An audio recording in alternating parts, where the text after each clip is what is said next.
Welcome back to Synopsis IAS. My name is Krishna. Prelims 2021 का जो paper है इसको आप डेफिनेटली एक हायर डिफ़िकल्टी लेवल का पेपर मानोगे, इर्रेस्पेक्टिव ऑफ द फैक्ट कि इसमें काफ़ी इजी क्वेश्चंस भी थे। अराउंड 10 प्लस क्वेश्चंस काफ़ी इजी आपको दिखते हैं। कुछ लोगों ने इसको कहा कि ये 2020 से इजी पेपर है, बट अगर आप रियल में पेपर उठा के देखो अटेम्प्टेबिलिटी इन एग्ज़ाम मोड तो ये डेफिनेटली काफ़ी डिफ़िकल्ट पेपर है। लास्ट ईयर का जो पेपर था उसको हमने क्लासीफाई किया था easy paper with tough mental testing. इस बार के पेपर को हम डिफ़ाइन करने की कोशिश कर रहे हैं difficult paper along with difficult and tough mental testing. Last year cut off थी 92.5 जनरल कैटेगरी की। इस बार की कट ऑफ एक्सपेक्टेशंस जो मेरी हैं 90 to 95 रहनी चाहिए।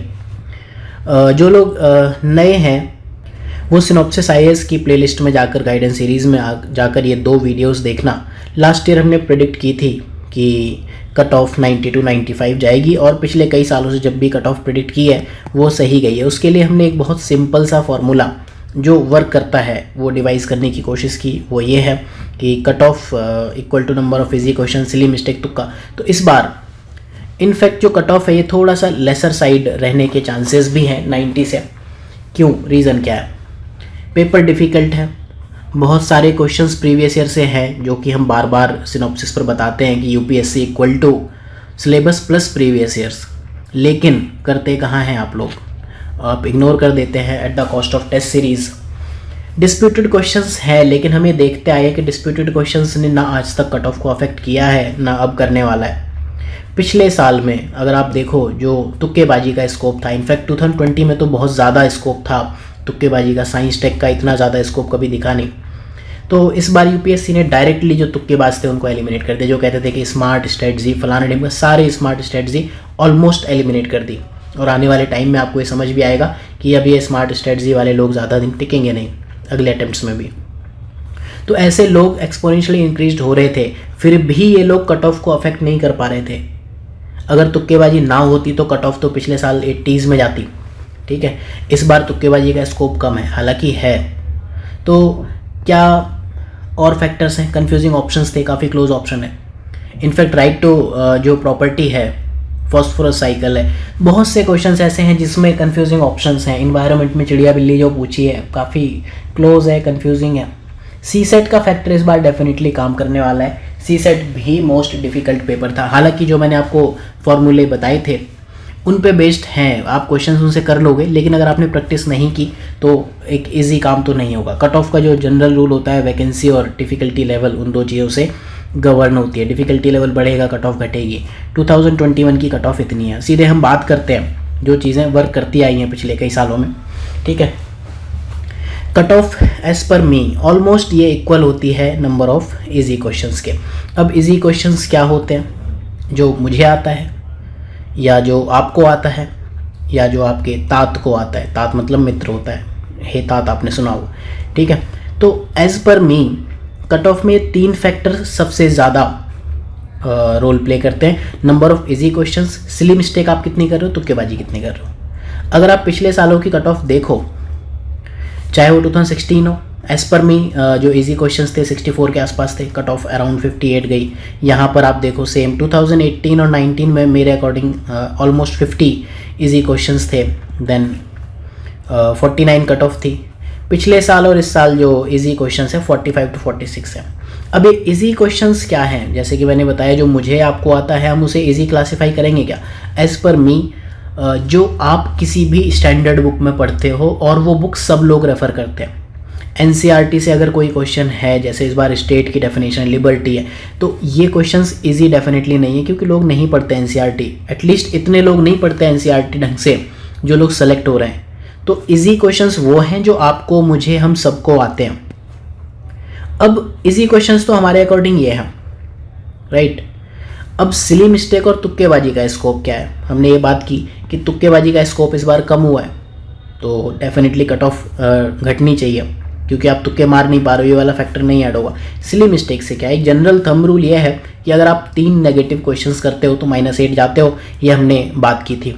ठीक है, जैसे ये 2 लोगों की अगर हम बात करें, इन्होंने ऑलमोस्ट 81 क्वेश्चंस अटेम्प्ट किए, एक के मार्क्स 84, एक के 98। डिफरेंस कहाँ है सिली मिस्टेक में? मतलब सिली मिस्टेक वो चीज़ है जो आपको आते हुए आपने गलत कर दी। जैसे इस बार कुछ लोगों ने राइट टू प्रिवेसी आर्टिकल 19 में लगाए, क्यों भाई? एंड वो फिर भी ठीक है, चलो बाई चांस बवल वाली बात हो गई। आर्टिकल 14 आप कैसे गलत कर सकते थे? मिनिस्ट्री ऑफ ट्राइबल्स MOTA आप कैसे गलत कर सकते थे? ये तो आप हर बार पढ़ते हो FRA। तो वो क्वेश्चंस जब आप गलत करने लगते हो, डेफिनेटली आप एक डेंजर जोन में जाते हो। तो इस बार क्योंकि मेंटल टेस्टिंग ज़्यादा है तो सिली मिस्टेक्स भी आपसे ज़्यादा कराई गई हैं। तुक्केबाजी का स्कोप कम है तो तुक्केबाजी कम हुई है। इजी क्वेश्चंस लगभग वही हैं। तो जो ये कट ऑफ 92.51 थी, ऑलमोस्ट इसके पास रहने के चांसेस हैं, थोड़ा सा लेसर साइड हो सकती है। अब लेकिन इसमें आपके पास ये क्वेश्चन आता है कि ठीक है, हमने आपकी बात मान ली, किसी ने 95 कही कट ऑफ, किसी ने 90 कही, किसी ने 90 लेस देन 90 कही, किसी ने 105 कही। चलो ठीक है, मान लेते हैं ये कट ऑफ सही है या ये सही है, ठीक है। हम एसेस कैसे करें कि हम कट ऑफ क्वालिफाई कर रहे हैं कि नहीं? तो कोई रीज़न नहीं, कोई तरीका नहीं है। आप अपने मार्क्स कैलकुलेट नहीं कर सकते। आज की डेट में जो आपके आंसर की हैं आपके पास, वो इंस्टीट्यूट्स की है, जैसे हम दे रहे हैं वैसे सब लोग दे रहे हैं, और इंस्टीट्यूट्स की आंसर कीज़ में डिस्प्यूटेड क्वेश्चन है, मल्टीपल इंटरप्रिटेशन है। किसी के अकॉर्डिंग राइट टू प्रॉपर्टी वाले का आंसर A है, किसी के अकॉर्डिंग B है, ठीक है। तो दोनों ही इंटरप्रिटेशन है। आपको ये देखना पड़ेगा कि UPSC ने क्या उस पर स्टैंड लिया है। तो चाहे कितनी भी वेगनेस हो, चाहे कितनी भी डिफरेंस ऑफ ओपिनियन हो, आपको ये चीज़ हमेशा ध्यान ज़रूर रखनी पड़ेगी कि आपकी जो आंसर की है वो UPSC के फाइनल आंसर से मैच जरूर करनी चाहिए। सपोज आपका जो राइट टू प्राइवेसी है आर्टिकल 21, अगर UPSC ने 19 में डाल दिया तो कुछ नहीं हो सकता, फिर वो गलत हो जाएगा। या फिर राइट टू प्रॉपर्टी, उसमें सिटीजन ओनली उसने कह दिया, या फिर एनी पर्सन। अब कुछ लोग सिटीजन ओनली कह रहे हैं, कुछ लोग एनी पर्सन कह रहे हैं। आपको UPSC के स्टैंड का वेट करना पड़ेगा, लेकिन वो आप कर नहीं सकते हो। वो नेक्स्ट प्रीलिम्स के आसपास अवेलेबल होगी। पिछले साल के आप डिफरेंसेस देखो तो जिनके 95 मार्क्स आ रहे थे, UPSC ने उनको 70s में मार्क्स दिए हैं। जिनके 80s में मार्क्स आ रहे थे उनके 90 प्लस मार्क्स हो गए। तो आपको नहीं पता आपके क्या मार्क्स होंगे। आप इस कंडीशन में हो ही नहीं सकते कि आपके रियल मार्क्स क्या आएंगे। और CSET ने तो फिर इस बार बहुत लोगों का बेड़ा गर्क करना ही है। CSET डेफिनेटली इस बार टफ था, राइट। आपको ये समझना पड़ेगा कि सपोज आपने 3 गलत क्वेश्चन है मेरी आंसर की के अकॉर्डिंग, सिनॉप्सिस के अकॉर्डिंग, आप -8 हो गए। लेकिन वही क्वेश्चन कल के दिन UPSC आपको सही करा देता है आपके वाले, तो आप +8 हो गए। तो जो आप 80s में खेल रहे थे, आप डेफिनेटली कट ऑफ के ऊपर पहुंच गए। तो करना क्या चाहिए आपको? 2 क्वेश्चंस हैं प्रीलिम्स 2022 या मेंस 2021। एज पर मी आपको मेंस की प्रिपरेशन करनी चाहिए अभी। उसके 2 रीज़न है, ठीक है। 2 रीज़न है, या तो आप पास हो जाओगे प्रीलिम्स में या फेल हो जाओगे, बीच में तो अटकोगे नहीं। अगर आप पास हो जाओगे तो जो प्रेडिक्शन में जो आप 1 महीना वेस्ट करोगे वो एटलीस्ट आप बचाओगे। और अगर आप फेल हो गए तो एटलीस्ट नेक्स्ट प्रीलिम्स के लिए आप एक्सेलरेशन मोड में रहोगे। मेंस के लिए आप थोड़ा तैयारी अच्छे से कर पाओगे। आप इस बार देखो मेंस से क्वेश्चन आए हैं, जैसे मोंटेग्यू चेम्सफोर्ड रिफॉर्म्स हैं, जिसने मेंस नहीं पढ़ा वो क्वेश्चन गलत कर देगा कि वो रिप्रेजेंटेशन इन लेजिस्लेचर है। प्री की बुक के हिसाब से तो आप उस क्वेश्चन को गलत करने वाले हो। तो अगर आपके 85 प्लस आ रहे हैं या इनफैक्ट 80 प्लस भी आ रहे हैं तो डेफिनेटली आपको पढ़ना चाहिए, क्योंकि आपको रियल में नहीं पता कि 85 प्लस आपके 90 प्लस हैं या 95 प्लस हैं या 75 प्लस हैं, क्या है, यू डोंट नो। तो जिस दिन आपका रिजल्ट आएगा उसी दिन आप इस चीज़ को एसेस कर सकते हो, राइट। एंड अगर आप 2022 के लिए कर रहे हो, आप देखो पिछले कई सालों से art and culture ancient medieval को लेके एक नेगेटिविटी थी, स्पेशली मीडिएवल को एंड एंशिएंट को लेके। पूछ लिए इस बार, एंड मोस्टली वो क्वेश्चन NCERT से हैं।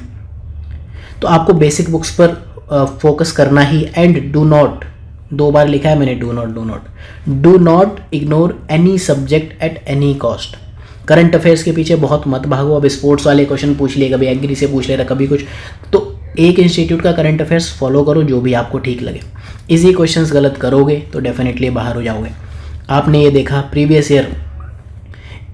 ईयर को ही आप टेस्ट सीरीज बनाओ। आप एटलीस्ट 10 ईयर्स के करो, लेकिन अभी आपके पास टाइम है, 25 ईयर्स के आपको करने चाहिए। MSGP कोर्स है, सिनॉप्सिस IAS का, चारों ऑप्शंस हम एक्सप्लेन करते हैं ABCD। आप देखना MSGP से 20 प्लस क्वेश्चंस ऐसे हैं जो अनयूजुअल हैं। इनफैक्ट जो मिताक्षरा टाइप के क्वेश्चंस हैं वो MSGP से हैं। कॉन्स्टिट्यूशनल गवर्नमेंट इकोनॉमी के ऑप्शंस भी चेंज नहीं किए। 2019 का रिपीटेड क्वेश्चन है इकोनॉमी, 2008 का है, 2009 का है, 2013 का है। सीधे 2020 50 सीरीज के जो टॉपिक्स मैंने दिए हैं वो आप करो, एंड फ्री लेक्चर CSET के सफिशिएंट है, एनफ है आपके लिए, खुद मैंने पढ़ाए, तो ये आपको करना पड़ेगा। अब यहाँ एक और इशू है इस चीज़ में, कुछ लोगों ने ये कहा कि इजी क्वेश्चन इस बार 50+ हैं। अगेन इजी क्वेश्चन की मैंने डेफिनेशन बता दी, जो आप सबसे ज़्यादा स्टैंडर्ड बुक्स में पढ़ते हो वही इजी क्वेश्चंस हैं। ऐसा जो NCERT में है एंड लक्ष्मीकांत में नहीं है, that is not an easy question at all. तो आपको ये सब फैक्टर्स ध्यान में रखते हुए आगे की तैयारी करनी चाहिए। साथ में नेगेटिव जो क्वेश्चंस हैं उनको आप रिड्यूस करने की कोशिश करो। जैसे ये 82 मार्क्स हैं इनके, सिली मिस्टेक्स 12 है, 12 सिली मिस्टेक का मतलब पता क्या होता है, 32+, ये डिफरेंस आता है। तो ये चीज़ें आपको सीखनी पड़ेंगी विद टाइम। तो फाइनल प्रेडिक्शन मेरा यही है, 90 to 95 रहने वाली है, क्योंकि डिफ़िकल्ट है, वेगनेस लेवल डेफिनेटली हाई है। प्रीवियस ईयर से क्वेश्चंस हैं लेकिन वो करते नहीं। जिन्होंने प्रीवियस ईयर इस बार सॉल्व किया होगा वो डेफिनेटली निकाल लेंगे अगर उनका CSET निकल रहा है। डिस्प्यूटेड क्वेश्चंस हैं लेकिन वो अफेक्ट कर नहीं रहे हैं, तुक्केबाज इस बार चले नहीं, तो फिर कट ऑफ डेफिनेटली बहुत ज़्यादा तो नहीं जाएगी, 100+ तो कभी नहीं जा रही है। इट कुड बी अराउंड 92 90 इस रेंज में रहेगी, बट मैक्सिमम 95 आप एज्यूम कर सकते हो। तो ठीक है, मिलते हैं अगले लेक्चर में, तब तक के लिए पढ़िए और ध्यान रखिए। धन्यवाद।